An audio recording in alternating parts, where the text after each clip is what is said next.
إن الحمد لله نحمده ونستعينه ونستغفره ونعوذ بالله من شرور أنفسنا ومن سيئات أعمالنا. من يهد الله فلا مضل له ومن يضلل فلا هادي له. ونشهد أن لا إله إلا الله وحده لا شريك له. ونشهد أن سيدنا وحبيبنا ومولانا محمدا عبد الله ورسوله الذي أرسله بالحق بشيرا ونذيرا وداعيا إلى الله بإذنه وسراجا وقمرا منيرا. أما بعد فقد قال الله تعالى في كلامه المجيد وفي فرقانه القديم.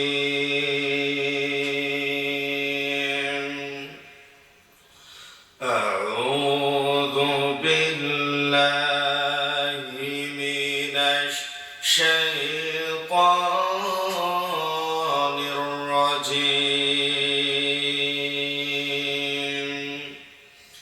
بسم الله الرحمن الرحيم.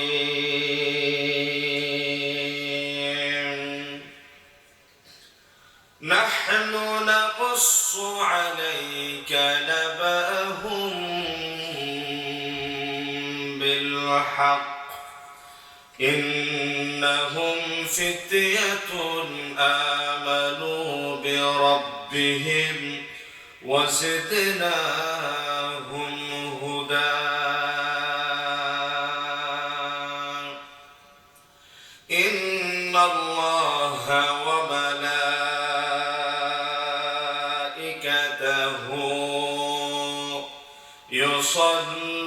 يصلون على النبي يا أيها الذين آمنوا صلوا عليه وسلموا تسليما. اللهم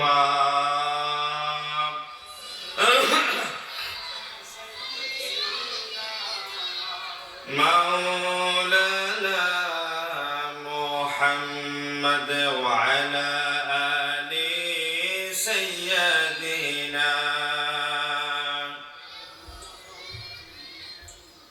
প্রাণ খুলে জোরে জোরে মোহাব্বতে আল্লাহুম্মা সাল্লি আলা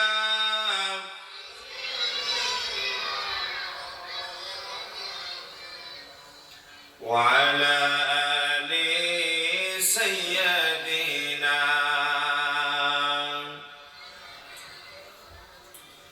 আকাশ হতে চাঁদ নেমেছে মা আমিনার কোলে। আধার রাতে যেন চাঁদের চেরাগ জ্বলে। চাঁদের চেরাগ জ্বলে। আল্লাহুম্মা সাল্লি আলা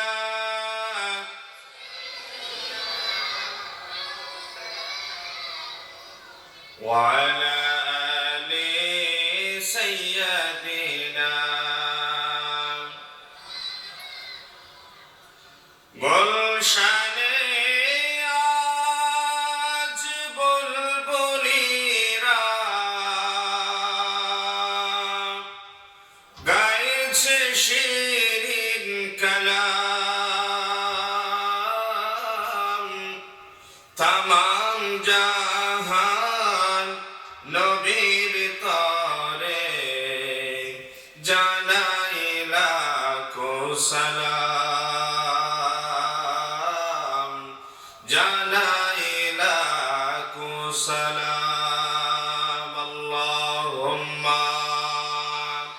صل على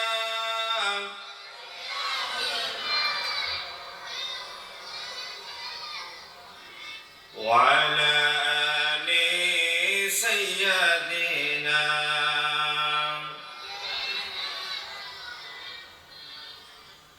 বাবুল ইসলাম চট্টগ্রামের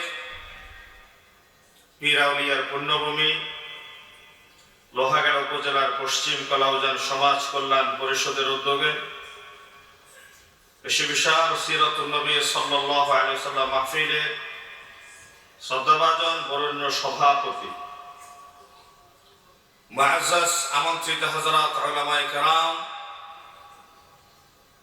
পার্শ্ববর্তী মসজিদ থেকে আগত খুদ্দামে মাসাজিদ, আইম্মায়ে মাসাজিদ, খুতাবায়ে আযম, বিভিন্ন স্তরের মাদ্রাসা স্কুলের সম্মানিত শিক্ষক বৃন্দ, স্কুল কলেজ মাদ্রাসা বিশ্ববিদ্যালয়ের সম্মানিত ছাত্র ভাইয়েরা, জাতির সেরেতাজ পিতৃতুল্য মুরব্বিয়ান আযম, সভ্যতা বিনির্মাণের কারিগর, ইতিহাস পরিবর্তনের অংশীদার সমবয়সী তরুণ যুবক কিশোর ভাইয়েরা, পর্দার আড়ালের মা ও বোনেরা, আসসালামু আলাইকুম ওয়া রাহমাতুল্লাহি ওয়া বারাকাতুহু। মহিয়ান গরিয়ান চিরন্তন শাশ্বত সুবিশাল আকাশ সুপ্রশস্ত জমিনের একচ্ছত্র অধিপতি আমাদের সকলের খালেক মালিক রব্বুল আলামিন আহকামুল হাকিমিনের দরবারে কায়ুমান বাক্যে সজদ এবং শুকর আদায় করছি, যিনি নির্ধারিত সময়ে কথা বলার, কথা শোনার, কোরআনুল কারীমের এই মাজমাকে সৌন্দর্যমণ্ডিত করার জন্য আমাদের মেধা, শ্রম, বুদ্ধি, বিচক্ষণতা সবটুকু আল্লাহর দ্বীনের পথে ঢেলে দেওয়ার মহান মনিব যে তৌফিক দান করেছেন, আমরা হৃদয় লিঙ্গানু ভালোবাসা মিশ্রিত করে সকলেই হীনমন্যতা জেড়ে ফেলে দারাজ দিলে পড়ছি আলহামদুলিল্লাহ। রব্বানা লাকাল হামদ হামদান কাসীরান তাইয়িবান মুবারাকান ফি। আমরা প্রশংসা করলাম কার? প্রশংসা পাওয়ার উপযুক্ত কে? আমাদের সকলের হায়াতের মালিককে। প্রশংসা করলে খুশি হয় কে? বেজার হয় কে? বেজার হয় কে? এটা আমাদের প্রশ্নের জবাব একটু ভুল হয়ে গেল। আল্লাহ তাআলা আমাদের অনিচ্ছাকৃত ভুলের জন্য মাফ করুক, সকলে বলে আমিন। আমরা যেহেতু মানুষ, ইনসান শব্দটা মুশতাক হয়েছে নিসিয়ান থেকে, ভুলে যাওয়া, ভুল করা, এটা মানুষের স্বভাব। আদম আলাইহিস সালাম 1000 বছর হায়াত থেকে তার সন্তান দাউদ আলাইহিস সালামকে 40 বছর দিয়ে দিয়েছিলেন। 960 বছর পরে মালাকুল মউত এসে যখন বাবা আদম আলাইহিস সালামের মুখোমুখি হলেন, তিনি বললেন আমার হায়াত আরো 40 বছর বাকি আছে। তিনি ভুলে গিয়েছিলেন তার সন্তান দাউদ আলাইহিস সালাম যে তিনি 40 বছর হায়াত দিয়ে দিয়েছিলেন। হাদিসে এসেছে এরপর থেকে বনি আদম কিয়ামত পর্যন্ত কথা, কাজ, ওয়াদা, প্রতিশ্রুতি ভুলে যায়, ভুল করে। অনিচ্ছাকৃত ভুল আল্লাহ তাআলা মাফ করে দেন। আলহামদুলিল্লাহ। আপনারা কেমন আছেন? সকলে ভালো আছেন? পেছনের ভাইরা কথা বলেন না, আপনারা কি মন খারাপ? পেছনের ভাইদের মন খারাপ? আপনারা কেমন আছেন? আলহামদুলিল্লাহ, আল্লাহ তাআলা আমাদের ভালো রেখেছেন। আল্লাহ তাআলা আমাদের ভালো রাখার একমাত্র মালিক। কল্যাণ ও কল্যাণ, ভালো মন্দের ফয়সালা হয় কার হাতে? আমরা আমাদের জীবনের সবটুকু ফয়সালা আল্লাহ তাআলার কুদরতি হাতে সুপর্দ করলাম। আল্লাহর ফয়সালা মেনে আমাদের ঈমানের উপর জীবন অতিবাহিত করার তৌফিক দান করুন, সকলে বলি আমিন।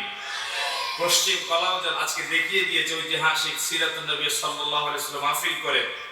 এখনো মানুষ কোরআনের পক্ষে, এখনো মানুষ দ্বীনের পক্ষে, এখনো মানুষ ইসলামের পক্ষে। দ্বীন বিদ্বেষীরা যতই ইসলামকে, কোরআনকে, আল্লাহর আইনকে জমিন থেকে ফু দিয়ে নিভিয়ে দিয়া উৎখাত করার ষড়যন্ত্র করে, তত বেশি কোরআন পক্ষের, কোরআনের সমর্থকরা কোরআনের পক্ষে নিজের সমর্থন ব্যক্ত করে আল্লাহর জমিনে তারা সাক্ষী দিয়ে যাচ্ছে। ঠিক কিনা বলেন? আল্লাহর কোরআনের পক্ষে নিজেদের অবস্থান জানান দিয়ে আল্লাহ তাআলার প্রিয় বান্দাদের কাতারে আমাদের শামিল হওয়ার তৌফিক দান করুক, সকলে বলি আমিন। প্রিয় ভাই হাসিব গত 7 তারিখ কুমিল্লার লাকসামে কথা বলছিল। স্বঘোষিত সন্ত্রাস মস্তান কোরআনের মাহফিলে এসে বাধা দিয়ে আমার প্রিয় ভাইয়ের মুখের মাইক কেড়ে নিয়েছিল। আল্লাহর কোরআনের মাহফিলকে বাধাগ্রস্ত করে হাজার হাজার তৌহিদি জনতাকে কোরআনের আলোচনা শোনা থেকে বঞ্চিত করে দিয়েছিল। তাদের নাম আবার মুসলমানই নাম, তাদের জন্ম মুসলমান পরিবারে, তারা মৃত্যুর পরে স্বপ্ন দেখে একজন মসজিদের ইমামের জানাজার মাধ্যমে তাদের দাফন করা হোক। কথা ঠিক কিনা বলেন? নামদারি কিছু কুলাঙ্গার মুনাফিক মুসলিম পরিবারে জন্মগ্রহণ করে মুসলিম নাম ধারণ করে মুনাফিকি আচরণ করেন ইসলাম এবং মুসলিম উম্মার ক্ষতি সাধনের জন্য এজেন্ডা নিয়ে তারা মাঠে নেমেছে। ঠিক কিনা বলেন? কোরআনের পক্ষের সমর্থকরা নাস্তিক কোরআন বিদ্বেষীরা তাদের এজেন্ডা নিয়ে মাঠে নামলেন। কোরআনের সমর্থকেরা তাদের এজেন্ডাকে দুমড়ে মুছড়ে দিয়ে আল্লাহর জমিন আল্লাহর আইন বাস্তবায়নের জন্য জীবন দিতেও তারা প্রস্তুত। ঠিক কিনা বলেন? এটা কোন রাজনৈতিক মঞ্চ নয়, রাজনৈতিক কথা বলার জন্য আমরা আসিও নাই। আমরা কথা বলতে চাই কোরআন থেকে। কোরআন কার কিতাব? কোরআন কার কিতাব? কোরআনের ভেতরে যা আছে তার ভেতরে কি কোনো সন্দেহ আছে? কোনো ভুল আছে? সংশয় আছে? বিশুদ্ধতার মানদণ্ডে উত্তীর্ণ একটি কিতাব, তার নাম মহাগ্রন্থ আল কোরআন আল কারীম। 6666টি মতান্তর আয়াত, প্রত্যেকটা অক্ষর শব্দ সেন্টেন্স মহামহিম রব তার পক্ষ থেকে নাযিল করেছেন। শাইআন ফাশাইআন নাজমান ফানাজমান, ধীরে ধীরে 23 বছর নবী করিম সাল্লাল্লাহু আলাইহি ওয়াসাল্লামের নবুয়তি জীবনে 24,000 বার জিবরিল আমিনকে পাঠিয়ে বিশ্ব মানবতার হেদায়েতের মুক্তির কান্ডার হিসেবে তিনি দিয়েছেন। ঠিক কিনা জোরে বলেন?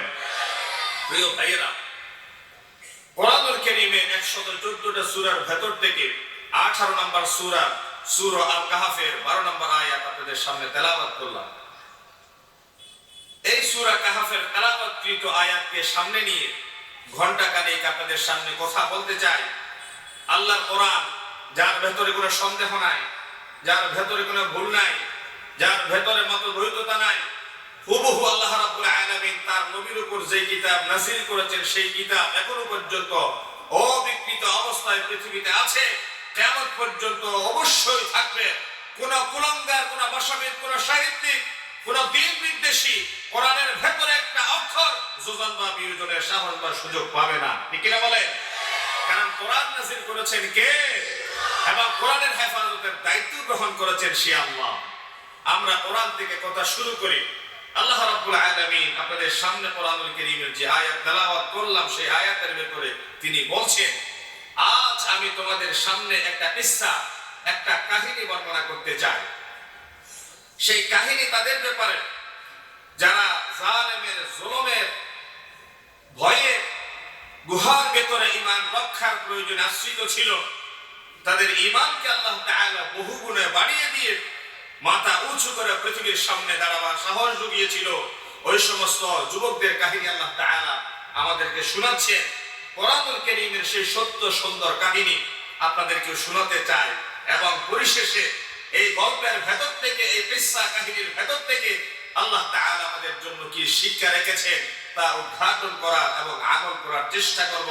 আল্লাহ তাআলা কোরআনুল কারীমের ভেতর বলা ইনফরমেশন, টেকনোলজি, তথ্য জ্ঞান ভান্ডার উপলব্ধি করে আমল করার তৌফিক দান করুক, বলি আল্লাহুম্মা আমিন।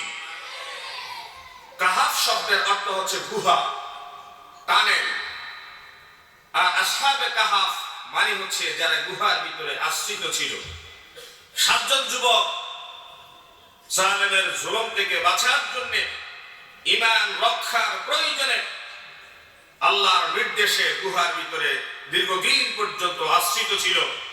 ওই সমস্ত গুহার ভিতরে আশ্রিত যুবককে বলা হয় আসহাবে কাহাফ।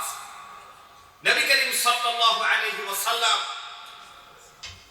ইহুদির প্রশ্নের মুখোমুখি হয়ে ইহুদিরা নবী করিম সাল্লাল্লাহু আলাইহি ওয়াসাল্লামের কাছে এসে প্রশ্ন করে আসহাবে কাহাফের কাহিনী শোনার জন্য আল্লাহ তাআলা সেই কাহিনী রাসূলের মাধ্যমে ইহুদিদের জবাব দিয়েছেন। কোরআনুল কারীমে তার পূর্ণাঙ্গ ইতিহাস বিবৃত আছে। আজকে আপনাদের সামনে তার ঘটনা তুলে ধরতে চাই। বিশ্বনবী সরওয়ার কায়নাত রাহমাতুল লিল আলামিন 610 খ্রিস্টাব্দে হেরা গুহা থেকে একটি পরশপাথর মহাগ্রন্থ আল কোরআন আল কারীমের ওহী নিয়ে তার সমাজে তিনি আবির্ভূত হন। 40 বছর পর্যন্ত তাকে উপাধি দেওয়া হয়েছিল আল আমিন। 40 বছর পরে হেরা গুহা থেকে যখন তিনি পরশপাথর মহাগ্রন্থ আল কোরআনের আয়াত নিয়ে আবির্ভূত হলেন, রাতারাতি মুহাম্মদ সাল্লাল্লাহু আলাইহি সাল্লামকে তারা উপাধি দিল মুহাম্মদ গণক, মুহাম্মদ জাদুকর, মুহাম্মদ পাগল। আচ্ছা, তারা বলেন আমার রাসূল কি পাগল ছিলেন? আওয়াজ দিয়ে শুনতে চাই, আমার রাসূল কি গণক ছিলেন? আমার রাসূল কি জাদুকর ছিলেন? তৎকালীন সময়ে তাদের আদর্শের পরিপন্থী স্রোতের বিপরীতে নবী করিম সাল্লাল্লাহু আলাইহি ওয়াসাল্লাম যখন হেরা গুহা থেকে কোরআনুল কারীমের আয়াত নিয়ে তাদের সামনে উপস্থাপন করলেন, হেরা গুহা থেকে আসার আগ পর্যন্ত তার উপাধি ছিল আল আমিন, বিশ্বাসী। হেরা গুহা থেকে ওহী নিয়ে আসার পরে তাকে বলা হলো পাগল। তাহলে এই কোরআন আল কারীম বিশ্বনবী মুহাম্মদ সাল্লাল্লাহু আলাইহি ওয়াসাল্লামকে আল আমিন উপাধি থেকে রাতারাতি পাগল উপাধিতে ভূষিত করেছিল, ঠিক কিনা বলেন? বর্তমান সময়েও যারা সত্যিকার অর্থে কোরআনের কথা বলে, সত্যিকার অর্থে কোরআনের দাওয়া প্রচার করে, নবী করিম সাল্লাল্লাহু আলাইহি ওয়াসাল্লামের উপর যে উপাধিগুলো তারা দিয়েছিল, ঠিক বর্তমান প্রেক্ষাপটে কাউকে পাগল উপাধি দে, কাউকে গণক উপাধি দে, কাউকে রাষ্ট্রদ্রোহী উপাধি দে, কারো মুখের মাইক কেটে দেওয়ার মাধ্যমে মাহফিলকে ভণ্ডুল পণ্ড করে দেওয়ার অপচেষ্টা চালায়, ঠিক কিনা বলেন? কোরআনুল কারীম আল্লাহ রাব্বুল আলামিন বলছেন, وقال الذين كفروا لا تسمعوا لهذا القرآن والغوا فيه لعلكم تغلبون। কাফেররা একে অপরকে বলাবলি করে মুহাম্মদ সাল্লাল্লাহু আলাইহি সাল্লাম যা কথা বলেন, কোরআনুল কারীম থেকে যা তেলাওয়াত করে, যেই জায়গায় কোরআনুল কারীমের ব্যাপারে গবেষণা হয়, চর্চা হয়, ওই জায়গায় গিয়ে তোমরা কথা শোনা থেকে বিরত থাকো। এবং সে যদি তার দলের তার সমর্থকদের নিয়ে কোন জায়গায় কোরআনের কথা বলার জন্য বসে যায়, চেষ্টা করো ওই প্রোগ্রামকে ভণ্ডুল করে দিতে, পণ্ড করে দিতে। আশা করা যায় কোরআনের মাহফিলকে পণ্ড করে দিতে গেলে পরে 10টা মাহফিলে 6টা হলেও তোমরা বন্ধ করে দিয়ে বিজয়ী হবে না। আউযুবিল্লাহ। চেষ্টা করে যাও, চেষ্টা করতে তো বাধা নেই। কোরআনের মাহফিল যদি 10টার ভিতরে 6টাও বন্ধ হয়, অন্তত 6টা প্রোগ্রামের হাজার হাজার জনতা কোরআনের মাহফিলের আলোচনা শোনা থেকে বঞ্চিত হবে, আর তাদেরকে দিন থেকে, মসজিদ মাদ্রাসা থেকে বঞ্চিত রাখা যাবে। এই এজেন্ডা তাদের আছে না নাই? কথা বলেন, আছে না নাই? সেই সময়ও ছিল, এই সময়ও আছে। তবে সেই সময় ছিল আবু জাহাল, সেই সময় ছিল উতবা, আর বর্তমান সময়ে আছে উতবা, সাইবা, আবু জাহালের নাতিপতি সালাসামান্না, ঠিক কি না? নাম পরিবর্তন হয়েছে, কর্মকাণ্ডের ভিতরে কোনো পার্থক্য আছে? বিশ্বনবী সাল্লাল্লাহু আলাইহি ওয়াসাল্লামের সাথে ছিল আবু জাহাল, ফেরাউনের সাথে, মূসার সাথে ছিল ফেরাউন, ইব্রাহিমের সাথে ছিল নমরুদ। আর বর্তমান সময়ে আছে মাহফিল বন্ধ করে দেওয়ার মতো কিছু দুষ্কৃতিকারী, মুনাফিক, ভণ্ড, প্রতারক, ঠিক কিনা বলে? তারাও তাদের কর্মসূচি বাস্তবায়নের জন্য সামনে এগিয়ে আসে, আর আল্লাহর দ্বীনের পথে জানবাজ কর্মী হয়ে আল্লাহর কোরআনের কথাগুলো পৌঁছে দেবার জন্য আমরা জীবন বাজি রেখে সামনে যাই। কথা ঠিক কিনা বলে? আল্লাহ আমাদের কথাগুলো আমল করার তৌফিক দান করুক, আমিন। আসহাবে কাহফের সেই যুবক জালেমের জুলুম থেকে বাঁচার জন্য গুহার ভিতরে আশ্রয় নিল। নবী করিম সাল্লাল্লাহু আলাইহি ওয়াসাল্লামকে নবুয়তের এই ধারা টেস্ট করার জন্য, পরীক্ষা করার জন্য আবু জাহাল, আবু লাহাব, উতবা, সাইবা, নসর ইবনে হারিস, উকবা ইবনে আবি মুঈত এক জায়গায় একত্রিত হয়ে মিটিং করে বলে যে মুহাম্মদ যা কথা বলে মনে হয় সত্য কথা বলে। তার কথাগুলাকে থামিয়ে দেয়া না গেলে পরে যেভাবে দিন দিন তার দল বাড়ি হচ্ছে, তার পেছনে জনসমর্থন বেড়ে যাচ্ছে, সময়ের ব্যবধানে আমরা ইতিহাস থেকে বিলুপ্ত হয়ে যাব। ডাইনোসর যেভাবে পৃথিবীর মানচিত্র থেকে বিলুপ্ত হওয়ার পথে, মুহাম্মদ সাল্লাল্লাহু আলাইহি ওয়াসাল্লামের মিশন যদি এখন থামিয়ে দেয়া না যায়, তবে সময়ের ব্যবধানে আমরা যারা কোরআন বিদ্বেষী হয়তো বা আমরাও পৃথিবীর ইতিহাস থেকে বিলুপ্ত হয়ে যাব। এখন এই সময় মুহাম্মদকে থামিয়ে দিয়া তারা এজেন্ডা নিয়ে মুহাম্মদ সাল্লাল্লাহু আলাইহি সাল্লামকে পরীক্ষা করার জন্য একটা দল, একটা গ্রুপকে তারা প্রস্তুত করলো। তারা বলল, মুহাম্মদ যা কথা বলে তার কথাগুলা সত্য কি মিথ্যা, তার উপর একটা প্রশ্ন আমরা ছুড়ে দিই। যদি প্রশ্নের জবাব দিতে পারে ধরে নিবে সত্য, যদি জবাব দিতে ব্যর্থ হয় আমরা তার এই দাওয়ার লাগাম টেনে ধরে তারে আমরা মাটির ভিতর পুঁতে ফেলবো, টেনে ধরবো, তার দাওয়াতি বিষয় বন্ধ করে দিব। একজনে বলে, আচ্ছা ঠিক আছে, তোমার কথা বুঝলাম। আমরা যা কল্পনা করি, আমরা যা ভাবি, মুহাম্মদ তো রাত্রিবেলায় কাঁদ থেকে যেন সেই কথাগুলো শিখে পরবর্তী দিন আমাদের সেই ভাবনার, সেই কল্পনার জবাব অটোমেটিক্যালি সে দিয়ে দেয়। এখন কোন প্রশ্ন করবো যে প্রশ্ন দিয়ে তারা আটকানো যায়? তারা ভাবল, মুহাম্মদ দাবি করে নবুয়তের, তিনি বলেন তিনি নবী, তিনি যে নবুয়তের দাবিদার, তিনি নবী কি নবী না সেটা যদি যাচাই করতে হয় তাহলে পূর্ববর্তী যারা নবী ছিল তাদের উপরে নাযিলকৃত আসমানি কিতাবে নিশ্চয় তার বৈশিষ্ট্যের ব্যাপারে কথা থাকবে। পূর্ববর্তী কিতাব তাওরাত, জাবুর, ইনজিল আর পূর্ববর্তী নবীদের অনুসারী যারা তাদেরকে বলা হয় ইহুদি এবং খ্রিস্টান। কি বলা হয়? ইহুদি এবং খ্রিস্টান। চলো আমরা ইহুদি এবং খ্রিস্টানদের বড় বড় পাদ্রী যারা আছে তাদের কাছে যাই, তাদের থেকে কিছু শিখে নি যে তাওরাত, জাবুর, ইনজিলের ভিতরে মুহাম্মদের ব্যাপারে কি বলা আছে, আর সঠিক জবাব যদি দিতে পারেন ধরে নিব তিনি সত্য নবী। আমরা মানি কি না মানি সেটা পরে দেখা যাবে। পরামর্শ সবাই বসে গেল সকলে। পূর্ববর্তী কিতাব তাওরাত, জাবুর, ইনজিলের পণ্ডিত যারা আছে ইহুদি খ্রিস্টান, তাদের পাদ্রীরা, তাদের পণ্ডিত যত থাকে মদিনায়, তাদের বসবাস মদিনার জমিনে। ইহুদির পণ্ডিতের সাথে সাক্ষাৎ করতে হলে চলে যেতে হবে মদিনার জমিনে। আর আমাদের ভেতরকার প্রত্যুত পূর্ণমতি উপস্থিত বুদ্ধি সম্পন্ন কাউকে বাছাই করে তোমরা মদিনায় পাঠিয়ে দাও। ইহুদি এবং খ্রিস্টানদের পণ্ডিতদের সাথে দেখা করবে, কিছু প্রশ্ন নিয়ে আসবে, সেই প্রশ্নগুলো নিয়ে মুহাম্মদের সামনে থ্রু করা হবে। মুহাম্মদ যদি জবাব দিতে পারে, জবাব দিতে না পারে আমরা তখন ডিসিশন নিব আলাদা। মদিনার জমিনে পাঠিয়ে দিলেন নসর ইবনে হারিস, উকবা ইবনে আবি মুঈদ দুজনকে ইহুদিদের পণ্ডিতের সাথে সাক্ষাৎকার নেওয়ার জন্য, প্রশ্ন শেখার জন্য পাঠিয়ে দেওয়া হলো। দুজন চলে গেল, পণ্ডিত তাদেরকে শিখিয়ে দিল মুহাম্মদ সাল্লাল্লাহু আলাইহি সাল্লাম সত্য নবী কি মিথ্যা নবী, সেটা যদি কষ্টি পাথরে যাচাই করতে হয় তাহলে তার সামনে তিনটা প্রশ্ন ছুড়ে দিবা। কয়টা প্রশ্ন? কথা বলে না কয়টা? তিনটা প্রশ্ন ছুড়ে দিবা। তিনটা প্রশ্নের জবাব যদি তিনি যথার্থই দিতে পারেন, পৃথিবীর জমিনে মুহাম্মদকে থামানোর মতো পৃথিবীর কোনো শক্তি নাই। তিনটা প্রশ্নের জবাব দিতে যদি তিনি ব্যর্থ হন, মুহাম্মদের আদর্শকে সামনে টেনে নেবার কোনো পাওয়ার খুঁজে পাওয়া যাবে না। এই তিনটা প্রশ্নের ভিতরে তার আদর্শ বিলীন হয়ে যাবে।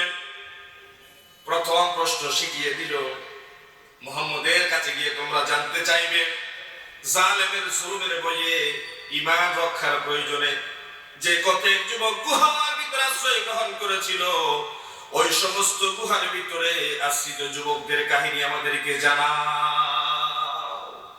আসহাবে কাহাফের কাহিনী মুহাম্মদ তুমি আমাদেরকে শোনাও। দুই নম্বর প্রশ্ন, মুহাম্মদ সাল্লাল্লাহু আলাইহি সাল্লামের কাছে গিয়ে বলবা মাগরিব থেকে মশরিক, জুনুব থেকে শামাল পর্যন্ত সমগ্র দুনিয়ায় সফর করে এসেছে, ভ্রমণ করে এসেছে এমন একজন ব্যক্তির কাহিনী মুহাম্মদ তুমি আমাদেরকে জানাও। কয়টা গেল? দুইটা প্রশ্ন।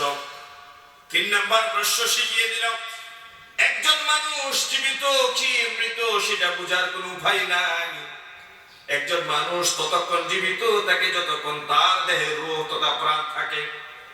রূহ যখন বের হয়ে যায়, প্রাণ বায়ু যখন বের হয়ে যায়, মা বাবারা 7 দিনের মাথায় 14 দিনের মাথায় আকিকা দিয়ে আত্মীয় স্বজনকে একত্রিত করে ডাকডোল পিটিয়ে সুন্দর একটা নাম নির্ধারণ করে সেই নামটাকে ভুলে যায়। জানাজার মাঠে যখন লাশ উপস্থিত হয় তখন কলিমুদ্দিন সলিমুদ্দিন উপস্থিত হয়ে যায়, কথা বলা হয় না। সকলকে মসজিদের মাইক থেকে অ্যানাউন্স করা হয়, লাশ মাটির উপস্থিত, কেউ যদি জানাজা পড়তে যাও তাড়াতাড়ি চলে আসো। কথাটি কিনা বলেন? মানুষ মারা যাওয়ার সাথে সাথে তার জীবনের সাথে থাকা 70-80 বছরের নামটা ভুলে যায় মানুষ। এখন বান্দার নাম থাকে না, নামটা হয়ে যায় ডেড বডি, নামটা হয়ে যায় লাশ। একজন মানুষ জীবিত থাকে ততক্ষণ যতক্ষণ প্রাণটা থাকে তার ভিতরে। প্রাণটা যদি বের হয়ে যায় তখন মানুষকে আর জীবিত বলা হয় না, তখন সে হয়ে যায় লাশ। আচ্ছা, মুহাম্মদের কাছে প্রশ্ন করবা, একজন মানুষ জীবিত কেউ মৃত সেটা নির্ণয় করা হয় রূহের মাধ্যমে, প্রাণের মাধ্যমে। আপাদমস্তক বডির ভিতরে প্রাণটা কোথায় থাকে, কিভাবে থাকে, ধরা যায় না, দেখা যায় না, স্পর্শ করা যায় না। এই প্রাণটা শরীরের কোন জায়গায় অবস্থিত? মুহাম্মদ সাল্লাল্লাহু আলাইহি ওয়াসাল্লাম যদি সত্যিকারের নবী হয়ে থাকেন, সুস্পষ্টভাবে তিনি এই প্রশ্নের জবাব দিতে পারবে। কয়টা প্রশ্ন? 3টা প্রশ্নের জবাব তোমার মুহাম্মদের কাছে চাইবে। দিতে পারলে নবী, দিতে না পারলে ভণ্ড প্রতারক। নজর ইবনে হারিস, উকবা ইবনে আবি মুঈত 3টা প্রশ্ন নিয়ে ছুটে আসলো মক্কার জমিনে। তারা আসতে দেখে তার দোসর, তার বন্ধু, তার সতীর্থরা হুমড়ি খেয়ে পড়ল যে মুহাম্মদকে এখনই বুঝে আঠানোর সময়। এই 3টা প্রশ্ন তার কাছে গিয়ে করি, আর কি জবাব দেবে দেখি। দুইজনকে নিয়ে কোলে কাঁধে চড়ায় মুহাম্মদ সাল্লাল্লাহু আলাইহি ওয়াসাল্লামের কাছে গিয়ে বৈঠকে মিলিত হলেন। যেমনটা শিখে আসলো তেমনটাই ছুড়ে দেওয়া হলো প্রশ্ন 3টা। নবীজি সাল্লাল্লাহু আলাইহি ওয়াসাল্লাম 3টা প্রশ্ন ভালো করে শুনলেন। তিনি তো নিজের থেকে বানিয়ে কোনো কথা বলেন না। আল্লাহ রাব্বুল আলামিন যা ওহী নাযিল করেন আমার নবী তা জবাব দেন। মুহাম্মদ সাল্লাল্লাহু আলাইহি ওয়াসাল্লাম নিজের থেকে বানিয়ে একটা শব্দ কোনোদিন উচ্চারণ করেন না। কোরআনুল কারীম আল্লাহ রাব্বুল আলামিন চমৎকারভাবে তারই বর্ণনা দিয়েছেন। আমার নবী মুহাম্মদ সাল্লাল্লাহু আলাইহি ওয়াসাল্লাম ইমামুল আম্বিয়া, সাইয়্যিদুল আম্বিয়া, নিজের মন গড়া বিবেক প্রসূত কোনো কথা তিনি জবাব বলতে পারেন না। তিনি বললেন, জিবরিল আমিন যেহেতু প্রতিদিন আমার কাছে আসেন, প্রশ্নের জবাব তোমাদেরকে আগামীকাল দেয়া হবে। কখন? আগামীকাল প্রশ্নের জবাব দেয়া হবে।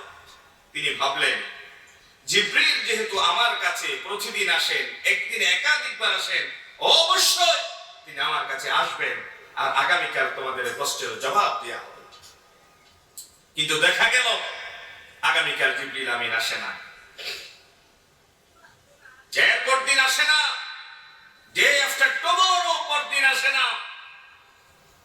নবী করিম সাল্লাল্লাহু আলাইহি ওয়াসাল্লাম আশ্চর্য হয়ে গেলেন, কি ব্যাপার, কি হলো, জিবরিল কেন আসে না? আর যারা প্রশ্ন দিয়ে গিয়েছিল তারা জবাব নেওয়ার জন্য ধারে ধারে গুড়গুড় করে, মুহাম্মদ তুমি না বলেছিলে আগামীকাল জবাব দিবা, কই প্রশ্নের জবাব তো পাই না। নবীজি কোনো জবাব দিতে পারেন না, পরদিন এসে জবাব দিতে পারেন না, পরদিন এসে জবাব দিতে পারেন না। একটা সময় আবু লাহাবের স্ত্রী উম্মে জামিল মুহাম্মদ সাল্লাল্লাহু আলাইহি ওয়াসাল্লামকে বলে দিল, মুহাম্মদ তোমাকে না বলছি আমরা, তোমার উপর নিশ্চয়ই কোনো ভূত, কোনো জিন চেপেছে, সেই ভূত সেই জিন এখন তোমাকে ছেড়ে ভাগছে। নাউজুবিল্লাহ বলতে ইচ্ছা করলো না? আচ্ছা আপনারা বলেন, আমার রাসূলের উপর কি কোনো জিন ভর করেছে, কোন ভূত ভর করেছে? তিনি হচ্ছেন সাইয়্যিদুল আম্বিয়া, ইমামুল আম্বিয়া, যার হাত দিয়ে আল্লাহ তাআলা প্রথম জান্নাতের কড়া নাড়বে, যার হাত দিয়ে প্রথম জান্নাতের দরজা খুলবে, কবর থেকে প্রথম কাপড় পরিহিত অবস্থায় উত্থিত হবেন। সমস্ত আম্বিয়া আলাইহিমুস সালাম লাস্তু হুনাকুম বলার পরে সাইয়্যিদুল আম্বিয়ার কাছে যাবে। তিনি আল্লাহর আরশের ডান পাশে সাথে সিজদায় থাকবেন। আল্লাহ তাআলা বলবেন, ইরফা রাসাকা ইয়া মুহাম্মদ, ইশফা তুশাফা, সাল তু'তা, মস্তক উত্তোলন করুন। আজকে আপনার কাঁদার সময় নয়, আপনি যা চাইবেন, যা সুপারিশ করবেন, আপনার পক্ষ থেকে প্রত্যেকটা সুপারিশ মঞ্জুর করা হবে। আল্লাহু আকবার। মক্কার জমিন থেকে রাতে আঁধারে বের করে দিয়েছিল। খানে কাবাকে সামনে রেখে আপনি বলেছিলেন, হে খানে কাবা, তোর নিষ্ঠুর সন্তানেরা যদি নির্দয় বাবা আমাকে বের করে না দিত, শপথ তোমাকে ছেড়ে মদিনায় কখনো হিজরত করতাম না। নবীজি সাল্লাল্লাহু আলাইহি ওয়াসাল্লাম একজন মাত্র সঙ্গী আবু বকরকে সাথে নিয়ে তিনি জন্মস্থান ছেড়ে মদিনায় চলে গিয়েছিলেন। যে মক্কার জমিনে শৈশব কেটেছে, যে মক্কার জমিনে কৈশোর কেটেছে, যে মক্কার জমিনে যৌবন কেটেছে, একে একে 52টি বসন্ত তিনি কাটিয়েছেন। সেই নারীর টানে থাকা মক্কার জমিন ছেড়ে রাতের আঁধারে তিনি চলে যেতে বাধ্য হয়েছিলেন। নবীজি সাল্লাল্লাহু আলাইহি ওয়াসাল্লাম দুনিয়ার জমিনে যেই ব্যথা পেয়েছেন, কষ্ট পেয়েছেন, तमाम ব্যথা যন্ত্রণা ভুলিয়ে দেওয়ার জন্য আল্লাহ রাব্বুল আলামিন কোরআনের আয়াত নাযিল করেছেন, ওয়ালাল আখিরাতু খায়রুল লাকা মিনাল উলা ওয়ালাসাউফা ইউতিকা রাব্বুকা ফাতারদা। আল্লাহু আকবার। আজকে আপনার চেহারা কালো করার সময় নয়, চেহারা মলিন করার সময় নয়। সমস্ত প্রাপ্তি আজকে আপনার কাঁধের উপর উঠিয়ে দেওয়া হবে। আজকে সমস্ত সম্মান মর্যাদার মুকুট আপনার মাথায় উঠিয়ে দেওয়া হবে। আল্লাহু আকবার। নবীজি সাল্লাল্লাহু আলাইহি ওয়াসাল্লাম সুপারিশ করবেন, উম্মতদেরকে জান্নাতে নিয়ে যাবেন। আল্লাহু আকবার। সে রাহমাতুল লিল আলামিন প্রথম জান্নাতে প্রবেশ করবেন, উম্মতদেরকে জান্নাতে নিয়ে যাবেন। কবর থেকে কাপড় পরিহিত অবস্থায় প্রথম উত্থিত হবেন। সেই রাসূল কি পাগল হতে পারে? সেই রাসূল কি গণক হতে পারে? সেই রাসূল কি বানিয়ে টুনিয়ে কথা বলতে পারে? আমার নবী নিজের থেকে বানিয়ে একটা শব্দ একটা অক্ষর বলেন নাই। কোরআনুল কারীম আল্লাহ রাব্বুল আলামিন বলছেন, ওয়ালাউ তাকাওয়ালা আলাইনা বা'দাল আকাওয়িল লাআখাযনা মিনহু বিল ইয়ামিনি সুম্মা লাকাতা'না মিনহুল ওয়াতিন। নবীজি সাল্লাল্লাহু আলাইহি ওয়াসাল্লাম নিজের থেকে বানিয়ে একটা শব্দ যদি কোরআনুল কারীমের ভিতরে যোজন কিংবা বিয়োজনের চেষ্টা করতেন, আমি আল্লাহ তার ডান হাত ধরে ফেলতাম, তার গর্দানের পেছনের মোটা রগটা কেটে ফেলে দিতাম। আল্লাহু আকবার। ওয়াতিন শব্দের অর্থ হচ্ছে গর্দানের পেছনের মোটা রগ, যে রগটা কাটা পড়লে পরে মানুষ মারা যায়। তাহলে কোরআনুল কারীম এমন একটি কিতাব, যে কিতাবের ভিতরে আল্লাহ ছাড়া পৃথিবীর কোন নবী এবং রাসূলদের একটা অক্ষর একটা শব্দ পর্যন্ত যোজন কিংবা বিয়োজন করা হয় না। কোরআনুল কারীমের এই আয়াত তার পক্ষে চূড়ান্ত দলিল। প্রিয় ভাইরা, মুহাম্মদ সাল্লাল্লাহু আলাইহি ওয়াসাল্লামকে বলা হলো জবাব দাও। তিনি বললেন আগামী কাল দেয়া হবে। আর আগামী কাল তো জিবরিল আসে, এরপর দিন আসে না। উম্মে জামিল এসে বলে, মুহাম্মদ তোমার ভূত তোমাকে ছেড়ে পালিয়েছে, তোমার জিন তোমাকে ছেড়ে ভাগছে। মুহাম্মদ সাল্লাল্লাহু আলাইহি ওয়াসাল্লাম অজর দ্বারায় কান্নাকাটি করলেন, খুব কষ্ট পেলেন। একদিন নয়, 2 দিন নয়, লাগাতার 15 দিন পর্যন্ত ওহীর দ্বারা বন্ধ ছিল। কয়দিন? 15 দিন। 15 দিন পরে জিবরিল আমিন এসে হাজির হয়ে গেলেন। নবী করিম সাল্লাল্লাহু আলাইহি ওয়াসাল্লাম এমন খুশি হয়ে গেলেন, ভাষায় প্রকাশ করা যায় না, ভাবে বোঝানো যায় না। 15 দিন পরে ওহী নিয়ে আসলেন, একাকী তিনি আজকে আসলেন না। অন্যদিন ওহী নিয়ে একাকী আসতেন। আজকে আমার নবীর সান্ত্বনা দেওয়ার জন্য 70,000 নূরের তৈরি ফেরেশতাদের সাথে নিয়ে আসলেন। আল্লাহু আকবার।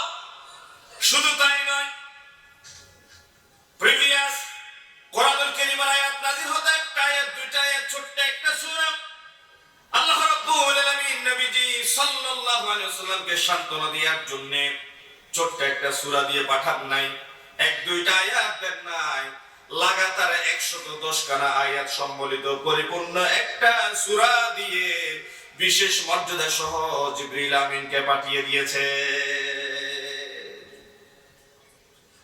জিবরিলকে পেয়ে মহা খুশি হয়ে গেলেন। বিশ্বনবী সাল্লাল্লাহু আলাইহি ওয়াসাল্লাম ইস্তিকবাল জানালেন, জিবরিল ইস্তিকবাল জানালেন রাসূলকে। যে জিবরিলের সাথে প্রতিদিন সাক্ষাৎ হতো, একাধিক সাক্ষাৎ হতো দিনে। 23 বছর নবুয়তি জীবনে 24,000 বার যে জিবরিল এসেছে, হিসাব করে দেখেন একদিনে কতবার, পরে এক বছরে কতবার সাক্ষাৎ হয়েছে। আল্লাহ রাব্বুল আলামিনের হাবিব পেরেশানি দূরীভূত করলেন, প্রশ্ন করলেন, 15 দিন কেন তুমি আসো নাই? ইহুদির বাচ্চারা মনে মন প্রশ্ন করেছে, আমাকে যা করো নাই কষ্ট আমার হয়েছে। প্রশ্ন জর্জরিত হয়ে গেলাম। 110 খানা আয়াত, 70,000 নূরের তৈরি ফেরেশতা ইস্তেকবাল জানানোর পরে নবীজি সাল্লাল্লাহু আলাইহি ওয়াসাল্লাম জিবরিলকে পাশে বসালেন। জানতে চাইলেন, কেন 15 দিন আল্লাহ তাআলা ওহী পাঠান নাই? আমার আল্লাহ কেন অভিমান করেছে, কেন রাগ করেছে, আমি তো বুঝতে পারি নাই। জিবরিল আমিন এখন বলা শুরু করলেন, আপনি যখন ইহুদিদের প্রশ্নের জবাব দিতে যাচ্ছিলেন, 3টা প্রশ্ন আপনার প্রতি তারা ছুড়ে দিল। আপনি নবী তাদেরকে জবাব দিয়েছিলেন, তোমাদের প্রশ্নের জবাব দেয়া হবে আগামীকাল। কখন? আগামীকাল। কিন্তু আগামীকাল বলার ভিতরে আপনি বলেন নাই ইনশাআল্লাহ। কি বলেন নাই? ইনশাআল্লাহ। বিস্ময়কর ব্যাপার, আমরা আমাদের কথায় সবসময় কি ইনশাআল্লাহ বলি?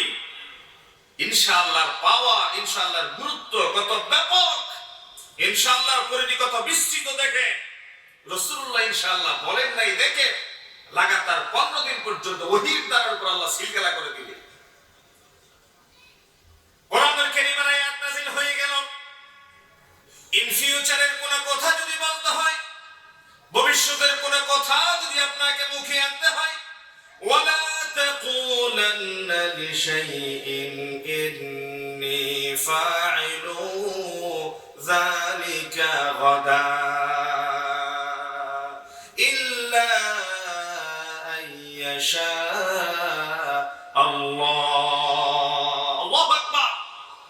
ইন ফিউচারে ভবিষ্যতের কোন কথা যদি বলতে হয়, অবশ্যই আপনার কথা ভেতরে আপনি বলবেন ইনশাআল্লাহ, যদি আল্লাহ চান। পৃথিবীর সমস্ত শক্তি, মহাশক্তি, পরাশক্তি, ক্ষমতাধররা যদি চায়, আমার আল্লাহ যদি না চায়, সেটা কি হতে পারে? আর আমার আল্লাহ যদি চান, পৃথিবীর কেউ যদি না চায়, তার জমিনে হবেই হবে, কেউ তা প্রতিরোধ করতে পারে না। কথা ঠিক কিনা বলেন? কোরআনুল কারীম আল্লাহ তাআলা নবীজি সাল্লাল্লাহু আলাইহি ওয়াসাল্লামকে অর্ডিন্যান্স জারি করে, আয়াত নাযিল করে বলে দিলেন, আপনি সহ কিয়ামত পর্যন্ত আপনার উম্মাহ তাওয়াত জনগোষ্ঠী ইন ফিউচারের কোন কথা বলতে গেলে অবশ্যই তারা যেন বলে কথার শুরুতে ইনশাআল্লাহ। যদি কথার শুরুতে ইনশাআল্লাহ বলতে ভুলে যায় কি হবে? কোরআনুল কারীমে তার দিক নির্দেশনাও দিয়ে দিয়েছেন, ওয়াযকুর রাব্বাকা ইযা নাসিতা ওয়া কুল আসা আই ইয়াহদিয়ানি রাব্বি লিআকরাবা মিন হাযা রাশাদা। কেউ যদি কথার শুরুতে ইনশাআল্লাহ বলতে ভুলে যায়, কথার মাঝখানে, কাজের মাঝখানে যখনই তার মনে পড়বে, সাথে সাথে যেন সে বলে না ইনশাআল্লাহ। কারণ ইনশাআল্লাহ এমন একটা গুরুত্বপূর্ণ ব্যাপার, আপনার পূর্ণ কাজটা আল্লাহর উপর সুপর্দ করে দিয়া, আর আল্লাহর উপর বান্দা যে কাজটা সুপর্দ করে দিবেন, আমার আল্লাহ বান্দার কল্যাণে অবশ্যই তা বাস্তবায়ন করে দিবে।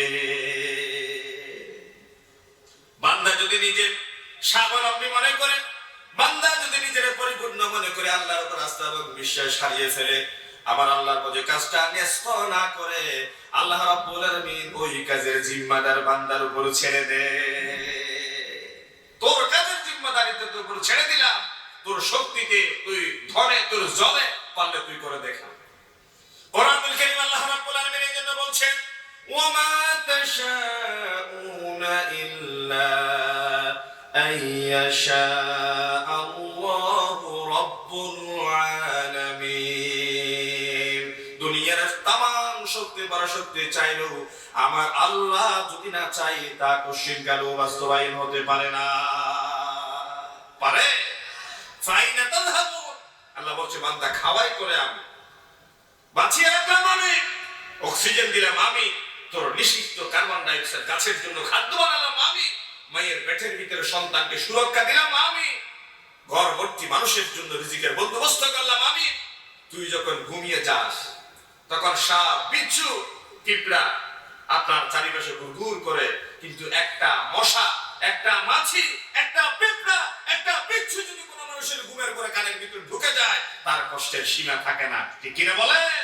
কিন্তু আল্লাহ তাআলা বান্দার কতটা সুরক্ষা দিয়েছেন, কতটা সেফটি সিকিউরিটি দিয়েছেন, বান্দা যখন ঘুমিয়ে যায় তখন বান্দার মুহাফেজের দায়িত্ব হয়ে যায় আল্লাহ। আল্লাহু আকবার। বান্দা যখন সজাগ সচেতন থাকে তখন সাপ বিচ্ছু থেকে বাঁচার জন্য সে নিজের হাত দিয়ে তাড়ায়, লাঠি দিয়ে পিটায়। আর যখন ঘুমিয়ে যায় তখন সে নিয়ন্ত্রণহীন হয়ে যায়। তখন বান্দার নিয়ন্ত্রক হয়ে যায় কে? আমার আল্লাহ বলছেন ফাইনা তাযহাবু, তুই আমি আল্লাহর ছেড়ে কোথায় যাস? যাদের সন্তান নাই তারা সন্তানের জন্য পীরের কাছে যায়, বাবার কাছে যায়, মাজারের কাছে গিয়ে সিজদায় লুটিয়ে পড়ে। এরকম আমাদের কাছে নাই মনে হয়, আমাদের দেশে নাই। আচ্ছা আপনারা বলেন, আমরা সন্তানের জন্য পীরের কাছে গিয়ে সিজদা দিই, মাজারের কাছে গিয়ে হাত টানি। মানুষের পরিচয় হচ্ছে মানুষ আশরাফুল মাখলুকাত। মানুষ নিঃসন্তান হলে পরে হতাশ হয়ে 10 বছর 20 বছর পরে সে তাবিজ তুমারের দিকে ঝুঁকে পড়ে, সে মাজারের কাছে গিয়ে পীরের কাছে গিয়ে হাত টানে। সন্তান যদি কোনোভাবে পেয়ে যায়, পীরের প্রতি মাজারের প্রতি তার ভক্তিটা বহুগুণ বেড়ে যায়। আচ্ছা তারা বলেন, আমাদের দেশে গরু আছে, কুকুর আছে, ছাগল আছে। একটা কুকুর বছরে কয়টা বাচ্চা দেয়? 5-7টা, 10টা দেয় কিনা? কথা বলেন না, দেয় কিনা? আচ্ছা বলেন, একটা কুকুর পৃথিবীর কোন পীরের কাছে গিয়ে বায়াত নিয়েছিল? কোন মাজারের কাছে গিয়ে মানত করেছিল? একটি গরু প্রতি বছর বাচ্চা দেয়। পৃথিবীর কোন গরু কি কোন মাজারের কাছে গিয়ে সিজদা দিয়েছিল? কোন পীরের কাছে হাদিয়া দিয়েছিল? তাহলে একটা কুকুর যদি সে বছরে 10টা বাচ্চা কোন মাজারের কাছে না গিয়ে গ্রহণ করতে পারে, একটা গাভী যদি প্রতি বছর কোন পীরের হাতে হাদিয়া না দিয়ে যদি বাচ্চা গ্রহণ করতে পারে, তাহলে আশরাফুল মাখলুকাত কেন কোন ওসিলা ছাড়া আল্লাহর সাহায্যে বাচ্চা গ্রহণ করতে পারবে না? ঠিক কি বলেন?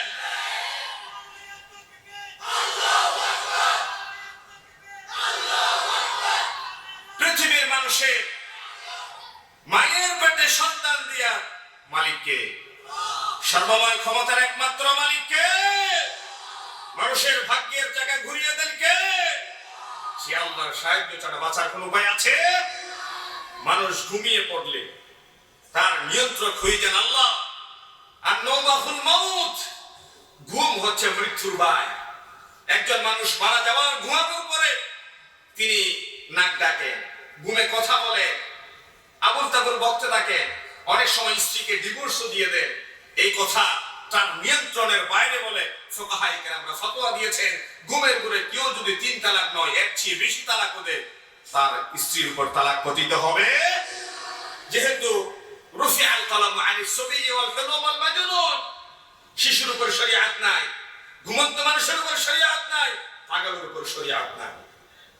তাহলে আল্লাহ তাআলা আপনার আমার ঘুমের ঘরে যখন আমরা নিয়ন্ত্রণহীন হয়ে যাই আর আল্লাহ নিয়ন্ত্রক বনে যান, আর ঘুম থেকে উঠার পরে ঘুমের ঘরে যে আল্লাহ আমার নিয়ন্ত্রণ নিয়েছিলেন, ঘুম থেকে উঠার পরে সর্বপ্রথম সে আল্লাহর বিরুদ্ধে আচরণ করে, আমরা কলম দিয়ে লিখি, কোর্টে গিয়ে সাক্ষী দিই, মুখ দিয়ে স্লোগান করি। ঠিক কিনা বলেন?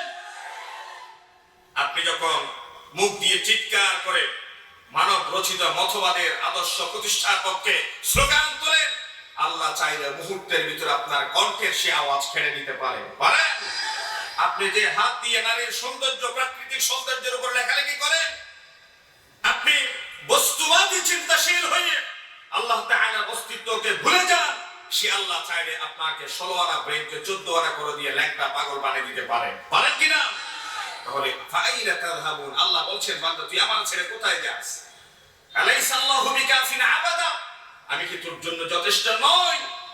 তোর মাটির ভিতরে বীজ বপন করলি একটা, আর ঘরবর্তী মানুষের জন্য রিজিকের বন্দোবস্ত করে দিলাম আমি আল্লাহ। পুকুরে মাছ চাষ করলি 1 কেজি, কিন্তু তোর পাড়া পড়শিদের জন্য আসুদা করে উদর ফুর্তি করে খাওয়ার মতো করে পুরো পুকুর মাছের ব্যবস্থা করে দিলাম আমি আল্লাহ। কথা ঠিক কিনা বলে? প্রিয় ভাইয়েরা আমার, মানুষ যখন ভুলে যায় ইনশাআল্লাহ বলতে, যখনই তার মনে পড়ে সে যেন বলেন ইনশাআল্লাহ।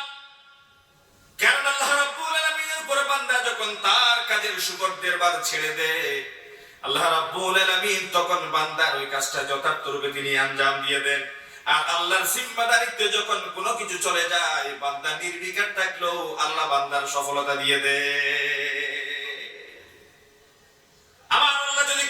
যথেষ্ট হয়ে যায়। পৃথিবীর কোন শক্তি তার কোনো ক্ষতি করতে পারে না। আর পৃথিবীর তাবড় শক্তি যদি কারো পক্ষে চলে যায়, আমার আল্লাহ যদি নারাজ হয়ে যায়, পৃথিবীর লাঞ্ছনা গঞ্জনা থেকে কেউ তারে বাঁচাতে পারে না। জামালপুরের ডিসি তার অফিসে এক কাজের মেয়ে নিয়ে সে কুকর্ম করেছে রুমের ভিতরে করা কুকর্ম আল্লাহর ইচ্ছা হয়েছে তারা লাঞ্ছিত করা, এই জন্য দুনিয়াব্যাপী ছড়িয়ে দিয়েছে। কথা ঠিক কিনা বলেন? মানুষ গোপন কক্ষে আলাদা রুমে মাটির ভেতরে ছাদের উপরে নিজের নিয়ন্ত্রণের ভিতরে গিয়ে অন্যায় অপকর্ম করে। আর আল্লাহ যদি কাউকে লাঞ্ছিত করতে চান, অপমানিত করতে চান, তখন তার গর্তের ভেতর থেকে বাইর করে মানুষের সামনে তার উলঙ্গ করে ছাড়ে। ঠিক কিনা বলে? কথা শেষ করি আগে আমরা কথা। প্রিয় ভাইরা আমার, বিশ্বনবী সাল্লাল্লাহু আলাইহি ওয়াসাল্লামের উপর 110 খানা আয়াত বিশিষ্ট 70,000 ফেরেশতা দিয়ে বিশাল একটা সূরা পাঠিয়ে দিলেন। বিশ্বনবীর মনের কষ্ট লাঘব করলেন। যে সূরার মাধ্যমে নবীজির মনের ব্যথা দূরীভূত হয়ে গেল, যে সূরার মাধ্যমে 15 দিনের কষ্ট লাঘব হয়ে গেল, এই সূরার ভেতরে উম্মত মুহাম্মাদের জন্য কি লাভ আছে সেটা জানার দরকার আছে না নাই? আল্লাহ রাব্বুল আলামিনের হাবিব বলেছেন, এই যে কোরআনুল কারীমের 18 নম্বর সূরা, সূরা বনী ইসরাঈলের পরের সূরা, সূরা মারইয়ামের আগের সূরার ভেতরে সূরা কাহফের প্রথম 10টা আয়াত কেউ যদি মুখস্থ রাখতে পারে, কিয়ামতের আগে ভয়ঙ্কর যেই ফিতনা বনি আদমের সামনে দাঁড়িয়ে যাবে, ওই ফিতনার নাম হচ্ছে দাজ্জালের ফিতনা। বিশ্বনবী বলেছেন, কেউ যদি সূরা কাহফের প্রথম 10 খানা আয়াত তেলাওয়াত করে, আল্লাহ রাব্বুল আলামিন দাজ্জালের ফিতনা থেকে ওই উম্মারে বাঁচিয়ে দিবে।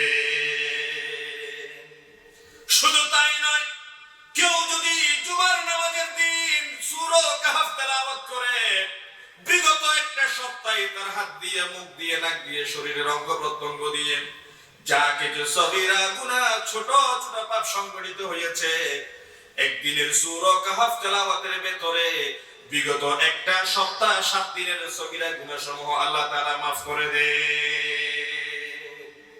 প্রিয় ভাইরা আমার, কিয়ামতের ময়দানে সূর্য যখন মাথার কাছাকাছি চলে আসবে, পায়ের নিচে সমগ্র দুনিয়া তামা হয়ে যাবে, মগজ টকবক করে সিদ্ধ হবে, নাকের ছিদ্র দিয়ে, কানের ফুটো দিয়ে মগজগুলো গড়িয়ে গড়িয়ে পড়বে। তৃষ্ণার্ত বনি আদম তৃষ্ণা নিবারণের জন্য গড়িয়ে পড়া মগজগুলো চেটে চেটে খাবে। জিহ্বাটা লম্বা হয়ে নাভি পর্যন্ত নেমে যাবে। ওয়াতারান্নাস সুকারা ওয়া মা হুম বিসুকারা, মানুষ একজন আরেকজনকে দেখবে সে পাগল হয়ে গিয়েছে। আমার আল্লাহ বলেন, আসলে সেই পাগল নয়, ভয়ঙ্কর নিদারুণ আযাবের যন্ত্রণায় সেই হিতাহিত জ্ঞান ভুলে গিয়েছে। প্রিয় ভাইরা আমার, ইয়াউমা ইয়াফিরুল মারউ মিন আখিহি ওয়া উম্মিহি ওয়া আবিহি ওয়া সাহিবাতিহি ওয়া বানিহি লিকুল্লি ইমরিইন মিনহুম ইয়াউমাইযিন শানুন ইউগনি। মা বাবা সন্তানের কথা ভুলে যাবে, স্বামী স্ত্রীর কথা ভুলে যাবে, ভাই বোন একজন আরেকজনকে স্মৃতি থেকে হারিয়ে ফেলবে, ইয়া নাফসি করবে। ভয়ঙ্কর কঠিন বিভীষিকাময় পরিস্থিতিতে জাহান্নামের আগুন থেকে বাঁচার জন্য যখন পালাও, ইয়াকুলুল ইনসানু ইয়াউমাইযিন আইনাল মাফার, পালাবার রাস্তা কোথায়, পালাবার জায়গা কোথায়? ওই দিন কেউ যদি দুনিয়ার জমিনে সূরা কাহফের প্রথম 10টা আয়াত মুখস্থ রাখতে পারে, আল্লাহ রাব্বুল আলামিন দাউ দাউ করা প্রজ্বলিত আগুন থেকে তারে বাঁচিয়ে দিবে। আচ্ছা বলেন, সূরা কাহফের প্রথম 10টা আয়াত এই ফজিলত গ্রহণের জন্য আপনারা মুখস্থ করতে রাজি আছেন? কথা বলেন, রাজি আছেন? আজকের থেকে সিদ্ধান্ত গ্রহণ করেন। বিশ্বনবী সাল্লাল্লাহু আলাইহি ওয়াসাল্লাম সব সময় আল্লাহর কাছে ফরিয়াদ করতেন, আল্লাহুম্মা ইন্না নাউযু বিকা মিন আযাবিল কবর ওয়া মিন ফিতনাতিল মাহইয়া ওয়াল মামাত ওয়া মিন ফিতনাতি মাসিহিদ দাজ্জাল। দাজ্জালের ভয়ঙ্কর ফিতনা থেকে, মৃত্যু এবং কবরের আযাব থেকে তিনি আশ্রয় প্রার্থনা করতেন। দাজ্জাল এমন পাওয়ারফুল দাজ্জাল যে তার হাত এক পাশে থাকবে জান্নাত আর এক পাশে থাকবে জাহান্নাম। তার আইডিওলজির পরিবর্তে কেউ যদি কথা বলার চেষ্টা করে, তারে কেটে তার জাহান্নামে ফেলবে, প্রকৃত অর্থে সেটা আল্লাহর জান্নাত। আর কেউ যদি তার পক্ষাবলম্বন করে তার হাতে থাকা জান্নাতে তারা ঠেলে দিবে, আর প্রকৃত অর্থে সেটা হবে আল্লাহর জাহান্নাম। আল্লাহ আমাদের হেফাজত করে বলি আমিন। তাহলে সূরা কাহফের এট লিস্ট প্রথম 10টা আয়াত আমরা সকলে শিখে নিব তো? কথা বলেন, শিখে নিব তো? আলেম ওলামা পীর বুজুর্গদের ধন্য এই কলাউজনের জমিন, লোহাগাড়ার এই জমিন, আলেম ওলামা পীর বুজুর্গদের পুণ্যভূমি। আমাদের ভাইয়েরা যা বলেন তা করে দেখান। অতীতে আমাদের ভাইয়েরা ইসলামের পক্ষে, কোরআনের পক্ষে তাদের সমর্থন ব্যক্ত করে, তারা প্রমাণ দিয়েছে তাদের ভেতরে ঈমান মজবুত আছে, ঠিক কিনা বলেন? বর্তমানেও তারা যদি আল্লাহর জাহান্নামের আযাব থেকে বাঁচার জন্য প্রত্যয় ব্যক্ত করে নিজের জীবন দিয়ে হলো ইসলামের পক্ষে তা মানার জন্য তারা চেষ্টা করবে, কথা ঠিক কিনা বলেন? আল্লাহ আমাদেরকে মেনে চলার তৌফিক দান করুক, আমিন। এখন আপনাদের সামনে সেই কাঙ্ক্ষিত ইতিহাস আমরা শুরু করছি। নবী করিম সাল্লাল্লাহু আলাইহি ওয়াসাল্লামের সামনে 3টা প্রশ্ন ছুড়ে দেওয়া হয়েছিল। তার প্রথম প্রশ্ন ছিল, গুহার ভিতরে আশ্রিত ওই 7 জন যুবকের কাহিনী আমাদেরকে শোনাও, যে যুবকরা জালেমের জুলুম থেকে বাঁচতে চেয়েছিল, ঈমান রক্ষা করতে চেয়েছিল। আপনারা বলেন, আল্লাহ তাআলা তার রাসূলকে যেই কাহিনী, যে ইতিহাস শোনাতে চাচ্ছে, সেই ইতিহাস কি মিথ্যা হতে পারে? সেই ইতিহাসের ভিতর কি কোনো অতিরঞ্জন কোনো কিছু থাকতে পারে? সেই ইতিহাসের ভিতর কি বাড়াবাড়ি থাকতে পারে? আসুন আমরা সেই ইতিহাস শুরু করি। নাহনু নাকুসসু আলাইকা নাবাআহুম বিল হক ইন্নাহুম ফিতয়াতুন আমানু বিরাব্বিহিম ওয়া জিদনাহুম হুদা। 15 দিন পরে আপনার কাছে আমি ওহী পাঠাচ্ছি, শুনুন। আপনার সামনে আমি সত্য সুন্দর ইনসাফপূর্ণ একটা কিসসা, একটা কাহিনী শুরু করছি। ওই সমস্ত যুবকের কাহিনী যারা জালেমের সামনে দাঁড়িয়ে যখন কথা বলছিল, ওয়াজিদনাহুম হুদা, হেদায়েতের উপর তাদের দৃঢ়তা মজবুতি আমি আল্লাহ আরো কঠিনতম ইসবাত সম মজবুত করে দিয়েছিলাম, সুবহানাল্লাহ। যুবকেরা এমন একটা দেশের বাসিন্দা ছিল, যেই দেশের বাদশা ছিল জালেম। জালেম তার দেশব্যাপী এই হুকুমত জারি করেছিল, বাঁচতে যদি চাও, থাকতে যদি চাও, আমার পদাঙ্ক অনুসরণ করে এক আল্লাহর বিশ্বাসকে পদদলিত করে কুফরি মতবাদের উপর থাকতে হবে। দেশের সকল নাগরিক, সকল অধিবাসী তার ফরমান মেনে নিল। বেঁকে বসল 7 জন যুবক। এই 7 জন যুবক বলছে, আমরা জীবন দিতে জানি, ঈমান দিতে জানি না, ঠিক কিনা বলেন? অথচ বর্তমান প্রেক্ষাপটে আমরা যখন কোরআনের পক্ষে কথা বলি, আমরা যখন আল্লাহর দ্বীনের পক্ষে সমর্থন ব্যক্ত করি, ই নিয়ে বিনিয়ে চল চাতুরি করে, কলা কৌশল করে কিভাবে করে আমার নেতাকে বাঁচানো যায়, কিভাবে আমার হিকমতপূর্ণ কথার ভেতর দিয়ে চল চাতুরির আশ্রয় গ্রহণ করা যায়, কিভাবে সত্যকে আড়াল করা যায়, আমরা তা চিন্তা করি, ঠিক কিনা বলে? অথচ আল্লাহ কোরআন কি বলছে? আল্লাহ কোরআন বলছে, সত্যে ইনসাফে সব নির্দেশনা এসেছে আল্লাহর পক্ষ থেকে। তোমরাই শ্রেষ্ঠ জাত, তোমাদেরকে পৃথিবীতে সৃষ্টি করা হয়েছে, পাঠানো হয়েছে যেন তোমরা সত্য সুন্দর ইনসাফের পথে তোমাদের সমর্থন ব্যক্ত করতে পারো। কুনতুম খায়রা উম্মাহ, তোমরাই শ্রেষ্ঠ জাত। তা'মুরুনা বিল মা'রুফ ওয়া তানহাউনা আনিল মুনকার, তোমরা সৎ কাজের আদেশ দিবা, অসৎ কাজ থেকে জাতিরে বাঁচিয়ে রাখবা। আমার নবী সাল্লাল্লাহু আলাইহি ওয়াসাল্লাম ইসলামকে, এই কোরআনের বিধানকে একটা নির্দেশের জায়গায় তিনি পৌঁছিয়ে দিয়েছিলেন। আমার নবী ইসলামকে, কোরআনের বিধানকে অর্ডারের জায়গায় তিনি পৌঁছিয়ে দিয়েছিলেন। আজকে আমরা সংখ্যাগরিষ্ঠ মুসলমানের দেশে আমার নবীর পৌঁছিয়ে দিয়া ইসলামকে নির্দেশের জায়গা থেকে আমরা অনুরোধের জায়গায় নিয়ে এসেছি।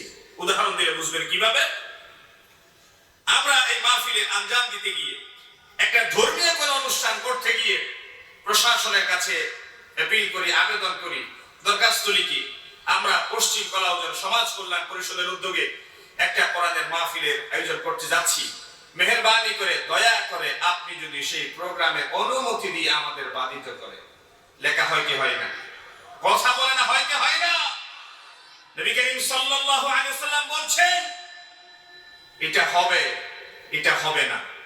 আমার রাসূল যা হবে বলে আল্লাহ তাআলা তা হালাল করে দেন, আমার রাসূল যা হবে না বলছেন আল্লাহ তা হারাম করে দেন। মদিনায় গিয়ে নবী করিম সাল্লাল্লাহু আলাইহি ওয়াসাল্লাম ইসলামকে পৌঁছে দিয়েছিলেন নির্দেশের জায়গায়। আজকে আমার নবীর রক্ত মাখা দান শহীদ করা সেই ইসলামকে ভুলণ্ঠিত করে অনুরোধের জায়গায় নিয়ে এসেছি। কথা ঠিক কিনা? মর্যাদা ইজ্জত আব্রুর উপর একটা কলঙ্ক লেপন করে দিয়েছি, অথচ আমরা নামে মুসলমান, অথচ দাবিদার ইসলাম। আমরা এই ধর্মের একজন গর্বিত অংশীদার, এটা মনে করি। আল্লাহর দরবারে কতটুকু আমরা গ্রহণযোগ্যতা পেতে পারি, আল্লাহর দরবারে কতটুকু আমরা এই ধর্মের অনুসারী কাতারে থাকতে পারি, সেটা মৃত্যুর পরে বিবেচনায় দেখা যাবে। বেঁচে থাকার পরে আমরা জিহাদ জিহাদ জিহাদ চাই, লাঠি দেখলে আমরা নাই, এই স্লোগানে আমরা এখন বিশ্বাস হয়ে গিয়েছি। আমার রাসূল ইসলামকে নিয়ে গিয়েছিলেন নির্দেশের জায়গায়, আর আমরা এখন আল্লাহ রাসূলের নির্দেশের জায়গায় নিয়ে সেই ইসলামকে অনুরোধের জায়গায় নিয়ে ইসলামকে কলঙ্কিত করে ছাড়তে দ্বিধা করি নাই। কথা ঠিক কিনা বলেন? মান রাআ মিনকুম মুনকারান ফালইউগাইয়িরহু বিয়াদিহি ফাইন লাম ইস্তাতি' ফাবিলিসানিহি ওয়া ইন লাম ইস্তাতি' ফাবিকলবিহি ওয়া যালিকা দাফুল ঈমান। নবীজি বলেছেন ইসলামের প্রথম সারির অনুসারী তারা সমাজে অন্যায় অপকর্ম হতে দেখলে পরে হাত দিয়ে পরিবর্তন করে দেই যারা। প্রথম সারি ঈমানদারদের পরিচয় এই বৈশিষ্ট্য। প্রিয় ভাইয়েরা, সাতজন যুবক জাতির সামনে ডেকে বসলো, আমরা ঈমান দিব না, জীবন দিতে রাজি। জালেম বাদশা ঘোষণা করলো থাকতে হলে তার নির্দেশ মেনে থাকতে হবে, থাকতে হলে কুফরির চিন্তা মাথায় নিয়ে থাকতে হবে। আর যুবকেরা সিদ্ধান্ত নেয় আমরা বাঁচবো ঈমান নিয়ে, যদিও দেশান্তরিত হতে হয়। যুবকেরা বাদশার সামনে দাঁড়িয়ে গেল। বাদশা তাদেরকে প্রশ্ন করে, সমগ্র দুনিয়া ব্যাপী আমার নির্দেশনা মেনে নিল, সকল অধিবাসী আমার কথা মেনে নিল, তোমরা কেন বেঁকে বসলা? কোরআনুল কারীম আল্লাহ রাব্বুল আলামিন তাদের বেঁকে বসার কথা উল্লেখ করে বলেছেন, ওয়া রাবাতনা আলা কুলুবিহিম ইয কামু ফাকালু রাব্বুনা রাব্বুস সামাওয়াতি ওয়াল আরদ লান নাদ'উ মিন দুনিহি ইলাহান লাকাদ কুলনা ইযান শাতাতা।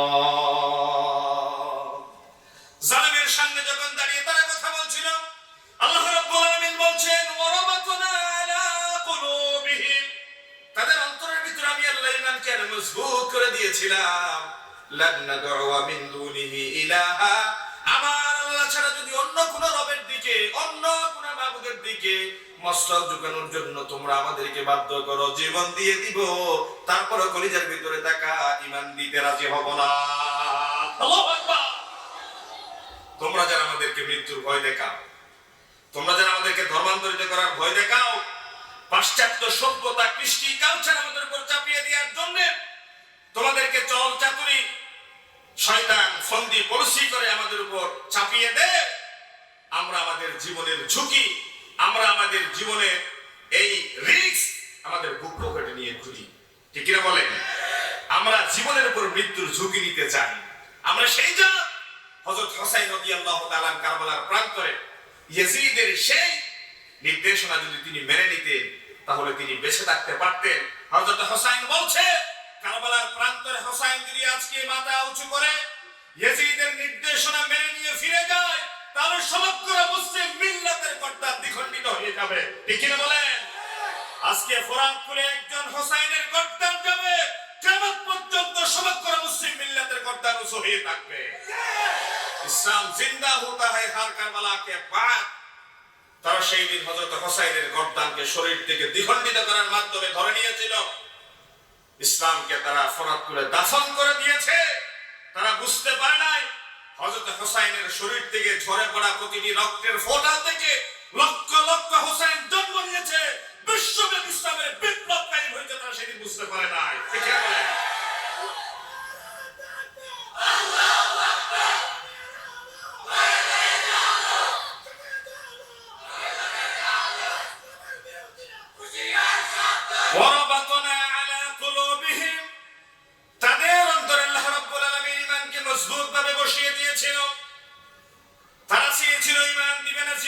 দিবে। জালেম বাদশা তাদের কথার দৃঢ়তা বুঝতে পেরে বলল, আমার রাজপ্রাসাদে ডেকে নিয়ে এসে তোমাদের উপর যদি শাস্তি প্রয়োগ করি, মানুষ আমার ব্যাপারে ধারণা করবে দুর্বল চিত্তের মানুষগুলোকে প্রাসাদে নিয়ে এসে শাস্তির মুখোমুখি করা হলো। আজকে ছেড়ে দিলাম, 7 দিন একটা সপ্তাহ সময় দিলাম, হয় 7 দিন পরে সে আত্মসমর্পণ করে ধর্মান্তরিত হবা, নতুবা 7 দিন পরে তোমাদেরকে শুলিতে চড়িয়ে হত্যা করা হবে। 7 জন যুবক প্রাসাদ থেকে বের হয়ে গেল। একজন আরেকজনের সাথে পরামর্শ করে, এই জনপদে আর থাকা যাবে না, বাসযোগ্য হয়ে গিয়েছে। সামনের দিকে রওনা দিয়ে দিলাম। একজন আরেকজনকে বলে, ঘর ছেড়ে দিলাম, বাড়ি ছেড়ে দিলাম, সহায় সম্পদ ত্যাগ করলাম, 2 চোখ যেদিকেই দেখে ওই দিকে আজকে আমাদের পথ চলা। রওনা দিয়ে দিল। হাঁটছে, অনবরত হাঁটছে। যেতেই যেতে অনেক দূর পর্যন্ত গিয়ে পেছনে একজনে ফিরে দেখে একটা কুকুর তাদেরকে অনুসরণ করছে।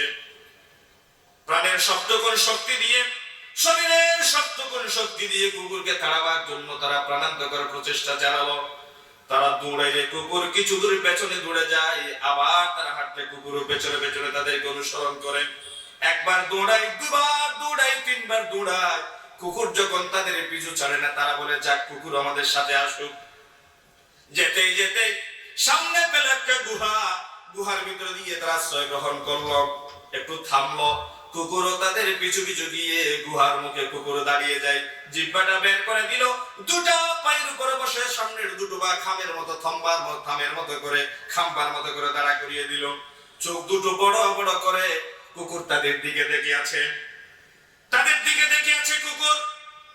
গুহার ভিতরে প্রবেশ করে আল্লাহ রাব্বুল আলামিনের দরবারে ফরিয়াদের 2টো হাত ছেড়ে দিয়ে বলেন, ইযা আওয়াল ফিতিয়াতু ইলাল কাহফি ফাকালু রাব্বানা আতিনা মিন লাদুনকা রাহমাতাও ওয়া হাইয়্ লানা মিন আমরিনা রাশাদা।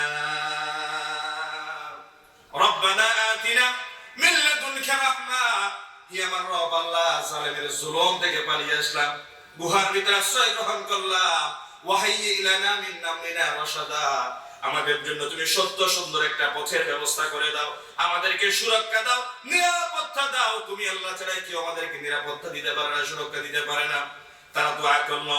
আমার আল্লাহ রাব্বুল আলামিন সাথে সাথে তাদের দোয়া মঞ্জুর করে কোরআনের আয়াতের ভিতরে সেই কথা রাসূলকে জানিয়ে দিলেন, ফাদরাবনা আলা আযানিহিম ফিল কাহফি সিনিনা আদাদা। আল্লাহ তাআলা বললেন, তারা আল্লাহর দরবারে ফরিয়াদ করলো। তারা তো এখন মজলুম। তারা এখন কি 3 ব্যক্তির দোয়া ফেরত হয় না। মজলুম, মুসাফির, মা বাবা। মজলুম আল্লাহর দরবারে সেই জমিন থেকে হাত তোলে, পৃথিবীর কোন ফেরেশতাকে আল্লাহ তাআলা মজলুমের দোয়া তার দরবারে নিয়ে যাওয়ার জন্য ব্যবহার করেন। আল্লাহ নিজ কুদরতিকারী মজলুমের দোয়া শুনে নেন। আল্লাহু আকবার। আল্লাহ রাব্বুল আলামিন বলছেন, মজলুম ব্যক্তির আমার দরবারে হাত তুলল, দোয়া কবুল হয়ে গেল, মঞ্জুর হয়ে গেল। তাদের দোয়া এভাবে কবুল করলাম। স্বাভাবিক মানুষ ঘুমালে পরে চোখ 2টো বন্ধ হয়ে যায়, চোখে ঘুম আসে। ঘুম আসে কিসে? কথা বলে না, ঘুম কিসে আসে? চোখে ঘুম আসে। কিন্তু আল্লাহ রাব্বুল আলামিন ব্যতিক্রমী দোয়া কবুল করলেন। ফাদরাবানা আলা আযানিহিম ফিল কাফ, গুহার ভিতরে যে সমস্ত যুবকরা ছিল আমি আল্লাহ তাদের কানে ঘুম এনে দিলাম। আল্লাহু আকবার। ঘুম এনে দিল কিসে? কানে। ওমাইকে কি দরদের কথা, কানে কেমনে ঘুম আসে? মুফাসসিরিনে কেরামরা কলম ধরেছেন, তাদের চোখগুলো ছিল খোলা, কানগুলো ছিল বন্ধ। একজন শ্রমিক, রিকশাওয়ালা, ঠেলাওয়ালা, দিনমজুর, মেহনতি মানুষ, সারাদিন পিঠপাটায় পরিশ্রম করে রিকশা চালিয়ে জোহরের নামাজের পরে খেয়ে একটুখানি রিকশার উপর বিশ্রাম নিল। রাস্তা এক সংকুচিত ছিল, রিকশাটা রাস্তার মাঝখানে ছিল। পেছন দিক থেকে একটা কার গাড়ি এসে পিট পিট পিট পিট করে বাসে দিল। এই রিকশাওয়ালার ঘুম কিছুক্ষণের মাথায় ভেঙে গেল। কষ্ট করে ঘুম থেকে উঠে গেলেন, রিকশা সরাই দিয়ে তিনি রাস্তা খুলে দিলেন। কথা ঠিক কিনা বলেন? কিন্তু আল্লাহ রাব্বুল আলামিন বলছে, আমি তাদের চোখে ঘুম দিলাম না, তাদের কানে ঘুম দিলাম, যেন করে দুনিয়ার কোনো আওয়াজ, কোনো শব্দ, কোনো সাউন্ড তাদের চোখের ঘুম তাদের কানের ঘুম ভাঙাতে না পারে। আল্লাহর সুন্দর একটা পরিকল্পনা ছিল, কানে ঘুম এনে দিলে পরে কোন সাউন্ড যদি তাদেরকে ডিস্টার্ব করতে না পারে তাদের ঘুম ভাঙবে না। কারণ এই ঘুমের ভিতরে কতদিন থাকবে, কিভাবে থাকবে, সুন্দর একটা পরিকল্পনা আল্লাহ ছিল কি ছিল না? ছিল। আমার সময় শেষ। মাহফিলের একটা আদব হচ্ছে অন্তত 10 মিনিট আগে স্লিপ দিয়ে, 10 মিনিটে বলে 10 মিনিটে আলোচনা শেষ। তাহলে শেষ করে দিই। আমি 5টা মিনিটের মধ্যে আলোচনা শেষ করে দিচ্ছি। তারা গভীর ঘুমে আশ্চর্য হলো।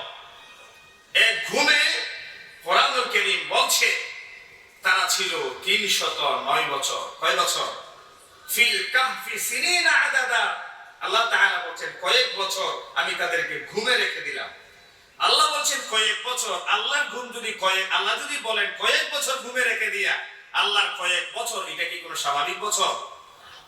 বিশ্বনবী বলেছেন আনা ওয়াসাআতু কাহাতাইন, আমি এবং কিয়ামত দুই আঙ্গুল যেভাবে পাশাপাশি ঠিক সেভাবে। আপনারা বলেন আমার রাসূল আজকে দুনিয়া থেকে চলে গিয়েছে ১৫০০ বছর হয়ে গেল। কয় বছর? ১৫০০ বছর। দুই আঙ্গুল যেভাবে পাশাপাশি, রাসূল বলছেন আমি এবং কিয়ামত ঠিক এভাবে পাশাপাশি। ১৫০০ বছর যদি এভাবে পাশাপাশি হয় তাহলে দূরে যদি বলতেন সেটা কত হাজার বছর হইতো আল্লাহ ভালো জানেন। ঠিক আল্লাহ তাআলা বলছেন ফিল কাহফি সিনিনা আদাদা, কয়েক বছর গুহার ভিতরে আমি তাদেরকে ঘুম পাড়িয়ে রাখলাম। তাহলে কয়েক বছর কত হয়?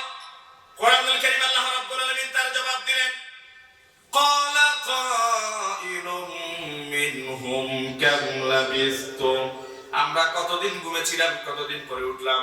একজনে বলে লাবিসনা ইয়াওমান আও বা'দা ইয়াওম, আমরা একদিন ঘুমালাম অথবা অর্ধদিন ঘুমালাম। কিন্তু কোরআনুল কারীম এসেছে তারা ঘুমিয়েছে 309 বছর। কয় বছর? 309 বছর। এক ঘুমে তারা কাটিয়ে দিল। নিরাপত্তার মালিক কে? এক ঘুমের ভিতরে আল্লাহ তাআলা 309 বছর রেখে দিলেন। আপনারা প্রশ্ন করতে পারেন 309 বছর পরে যদি তারা ঘুম থেকে উঠে তাহলে বাদশার লোকজন কি তাদেরকে খোঁজে নাই? মাটি কি তাদেরকে খেয়ে শেষ করে দেয় নাই? বৃষ্টির পানিতে কি তারা ভিজে নাই? দুনিয়ায় কোন মানুষ কি তাদেরকে কোনোদিন সামনাসামনি দেখে নাই? ওই গুহার পাশ দিয়ে কি কেউ যায়নি? প্রশ্ন আছে কি নাই? কথা বলেন আছে কি নাই? আল্লাহ তাআলা আপনাদের প্রশ্নের জবাব আজ থেকে ১৫০০ বছর আগে দিয়ে দিয়েছেন। وَتَرَى الشَّمْسَ إِذَا طَلَعَت تَّزَاوَرُ عَنْ كَهْفِهِمْ ذَاتَ الْيَمِينِ وَإِذَا غَرَبَت تَّقْرِضُهُمْ ذَاتَ الشِّمَالِ। আমি আল্লাহ গুহার ভিতরে এমন ভাবে তাদেরকে ঘুম পাড়িয়ে দিলাম, সূর্য যখন উদিত হতো তাদেরকে ডান থেকে বাম করতাম, সূর্য যখন অস্ত যেত তাদেরকে আবার বাম থেকে ডান করে দিতাম। সূর্যের আলো যেদিক থেকে পড়তো ওই পাশ আমি আল্লাহ তাদেরকে ঘুরিয়ে দিতাম। সূর্য অস্ত গেলে পরে গুহার মুখে সূর্যের আলো পড়বে, এই জন্য আমি তাদেরকে আবার উপাস করে দিতাম। আল্লাহু আকবার। যালিকা মিন আয়াতিল্লাহ, কেউ যেটা পারে না সেটা পারে আমি আল্লাহ। এটি আমার সিম্পটম, এটা আমি আল্লাহর নিদর্শন। মান ইয়াহদিল্লাহু ফাহুয়াল মুহতাদ, আমি আল্লাহ যারে হেদায়েত দিই কেউ তারে গোমরাহ করতে পারে না। ওয়া মান ইউদ্লিল ফালান তাজিদ লাহু ওয়ালিয়াম মুরশিদা, আমার আল্লাহ যদি কারো সামনে হেদায়েতের রাস্তা সংকুচিত করে দেন তারে কেউ সঠিক পথ দেখাতে পারে না। হেদায়েতের মালিক কে? সুরক্ষা দেওয়ার একমাত্র মালিক কে? আমার আল্লাহ বলছেন মান ইয়াহদিল্লাহ ফাহুয়াল মুহতাদ, আমি আল্লাহর ডিসিশন ছিল তাদেরকে রক্ষা করা, এইজন্য 309 বছর গুহার ভিতরে ঘুম পাড়িয়ে রাখি। প্রিয় ভাইয়েরা, যে কুকুর গুহার মুখে দাঁড়ানো ছিল সেই কুকুরকে আল্লাহ রাসূলের সামনে বর্ণনা করে দেখাচ্ছেন কিভাবে। দেখেন ওয়া তাহসাবুহুম আইকাদুহুম রুকু', যে কুকুর তাদের সামনে দণ্ডায়মান ছিল সেই কুকুরকে যদি আপনি দেখতেন আপনি ভয় পেয়ে যেতেন। কুকুরের ছিল চোখ খোলা, মানুষগুলোর ছিল চোখ খোলা। লাবিত্তালা'তা আলাইহিম লাওয়াল্লাইতা মিনহুম ফিরারা ওয়া কালবুহুম বাসিতুন যিরাইহি বিল ওয়াসি, কুকুরটার মুখে আল্লাহ তাআলা এতটা হিংস্র ভাব দিয়ে দিয়েছিলেন কুকুর দেখলে মানুষ ভয়ে পালিয়ে যেত। আল্লাহু আকবার। লাবিত্তালা'তা আলাইহিম লাওয়াল্লাইতা মিনহুম ফিরারা, যদি কুকুরকে আপনি দেখতেন তাদেরকে ঘুমন্ত অবস্থায় আপনি সামনাসামনি দেখতেন, লাওয়াল্লাইতা মিনহুম ফিরারা, আপনি নবী অবশ্যই ভয়ে পালিয়ে যেতে, ভয় পেয়ে আপনি নবী পালিয়ে যেতেন। 309 বছর পর্যন্ত পাহারারত ছিল এই কুকুর। আমরা জানি জান্নাত হচ্ছে মানুষের জন্য, জাহান্নাম হচ্ছে মানুষের জন্য। কোন গাছ বৃক্ষ তরুলতা কোন প্রাণীর জন্য জাহান্নাম নয়। কিন্তু মুসা আলাইহিস সালামের লাঠি জান্নাতে যাবে, ঈসা আলাইহিস সালামের গাদা জান্নাতে যাবে, আসহাবে কাহফের এই কুকুর জান্নাতে যাবে। প্রশ্ন আসতে পারে আসহাবে কাহফের এই কুকুর কেন জান্নাতে যাবে? মুফাসসিরিনে কেরামরা কলম ধরেছেন, জবাব দিয়েছেন এভাবে। 7 জন ঈমান রক্ষার জন্য যুবক জালেমের জুলুমের ভয়ে ঈমান রক্ষার প্রয়োজনে গুহার ভিতরে যে তারা আশ্রয় গ্রহণ করেছে, ঈমানদারদের পাহারা দেওয়ার জন্য 309 বছর পর্যন্ত যে কুকুর জীবনের ঝুঁকি নিয়ে তাদেরকে পাহারা দিল, আল্লাহ রাব্বুল আলামিন ঈমানদারদের পাহারা দেওয়ার বিনিময়ে তাদেরকেও তাদের সাথে জান্নাত দিয়ে দিলে। তাহলে একজন দাঈকে, একজন ঈমানদারকে, একজন মুফাসসিরকে যদি সমর্থন ব্যক্ত করেন, একজন মুফাসসিরের রক্ষার জন্য আন্দোলন সংগ্রাম স্লোগান দেন, আল্লাহ রাব্বুল আলামিনের এই জমিনে কোরআন রক্ষার স্লোগানে যদি শামিল হন, কোরআন রক্ষার মিছিলে যদি আপনারা সমর্থন ব্যক্ত করেন, আসহাবে কাহফের সঙ্গী কুকুর যদি জান্নাতে যায়, এই কোরআন রক্ষার মিছিলে যদি আপনিও শামিল হতে পারেন, আল্লাহ রাব্বুল আলামিন মুমিনদের সাথে আপনারও জান্নাত দিয়ে দিবে। সন্দেহ আছে? ইয়া আইয়ুহাল্লাযীনা আমানু সুবিরু وصابروا ورابطوا واتقوا الله لعلكم تفلحون। রাত জেগে যারা পাহারা দিবে, ঈমানদার মুত্তাকিদের কোরআন প্রেমিকদেরকে যারা পাহারা দিবে, আল্লাহ রাব্বুল আলামিন রাত জেগে থাকা ওই চক্ষুকে জাহান্নামের আগুনের জন্য হারাম করে দিবে। প্রিয় ভাইরা, আসুন কোরআন মানি, কোরআন বুঝি, কোরআনের সমাজ গঠন করি, কোরআন ভিত্তিক আমাদের জীবন পরিচালনা করার আল্লাহ তৌফিক দান করুক। সকলে বলি আমিন। আমার আজকের মাহফিল ছিল সাতকানিয়া।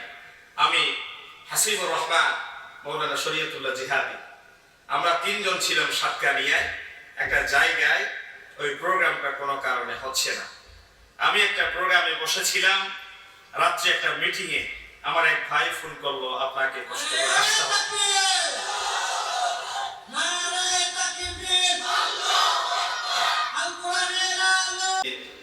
কোরআনের কথা বলে, কোরআনের পক্ষে স্লোগান দিয়ে নিজের অবস্থান ব্যক্ত করে ইতিমধ্যে তিনি সমাদৃত হয়েছেন আল্লামা আবুল বশর হেলালি সাহেব। তিনি ইতিমধ্যে আমাদের মঞ্চে এসে উপস্থিত হয়েছেন।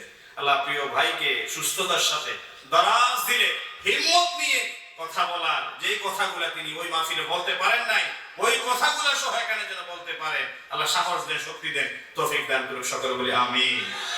আপনাদের দোয়া চাই, আপনাদের সহযোগিতা চাই। আপনাদের দোয়া সহযোগিতা যদি থাকে, 90% মুসলমানের এই দেশে, যে দেশে মুসল্লিদের ফজরের ঘুম ভাঙে মসজিদের সুমধুর কণ্ঠে আজানের ভেতর, যেই দেশে 90% মুসলমান রাত্রিবেলায় ঘুমাতে যায় এশার সালাত জামাত আদায়ের মাধ্যমে, ওই দেশে ইসলাম এবং মুসলিম উম্মাহ সমন্বয় সাধিত হলে কোরআন এবং সুন্নাহ বিরোধী কোন এজেন্ডা এই সমাজে বাস্তবায়ন হতে পারে না এবং পারে না। ঠিক না বলে? ইসলাম এবং মুসলমানের ফলপ্রসূ একটা পরিবেশ আল্লাহ তাআলা আমাদের হাত দিয়ে গঠন করার তৌফিক দান করুন। বলি আমিন। ওয়া মা আলাইনা ইল্লাল বালাগ। আসসালামু আলাইকুম ওয়া রাহমাতুল্লাহি তাআলা।